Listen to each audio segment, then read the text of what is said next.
Salam harmoni.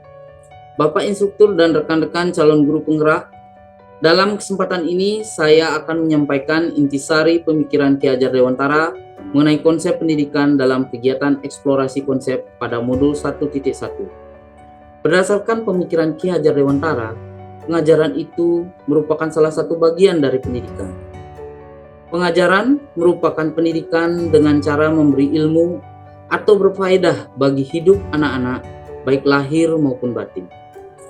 Pendidikan adalah menuntun segala kodrat yang ada pada anak-anak agar mereka dapat mencapai keselamatan dan kebahagiaan yang setinggi-tingginya, baik sebagai manusia maupun sebagai anggota masyarakat. Sebagai seorang guru, pertama kali yang harus diingat yaitu bahwa pendidikan itu hanya suatu tuntunan di dalam hidup tumbuhnya anak-anak kita. Anak-anak itu merupakan makhluk, manusia, dan benda hidup, sehingga mereka hidup dan tumbuh menurut kodratnya sendiri. Sebagai pendidik, hanya dapat menuntun tumbuh dan hidupnya kekuatan-kekuatan kodrat itu, agar dapat memperbaiki lakunya, bukan dasar hidupnya. Walaupun hanya memerlukan tuntunan, pendidikan itu sangat berhubungan dengan kodrat keadaan. Berdasarkan pemikiran Ki Hajar Dewantara, terdapat hubungan saling mempengaruhi antara dasar jiwa seorang anak dengan keadaannya yang disebut konvergensi. Tuntunan diperlukan terhadap dasar jiwa seorang anak untuk lepas dari pengaruh buruk keadaannya.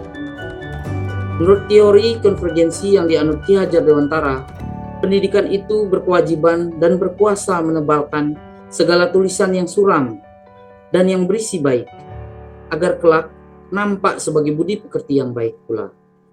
Berdasarkan intisari pemikiran Ki Hajar Dewantara tersebut, adapun pandangan saya sebagai seorang pembelajar atau guru, bahwa guru itu ibaratnya seperti seorang petani. Dalam hal ini, misalkan sebagai seorang petani padi, sedangkan pembelajar atau murid layaknya bibit padi yang perlu kita semai dan tanam. Kita perbaiki kondisi tanahnya, kita pelihara, kita beri pupuk dan air, kita basmi ulat-ulat atau jamur yang mengganggu hidup tanaman, namun tidak dapat kita ubah kodratnya sebagai tanaman padi. Begitulah seorang pendidik berkewajiban memberikan tuntunan kepada murid untuk dapat tumbuh sesuai kodratnya, dan juga menuntun untuk lepas dari pengaruh buruk lingkungannya. Keberagaman dasar jiwa anak-anak didik tidak menyurutkan semangat kita dalam memberi tuntunan.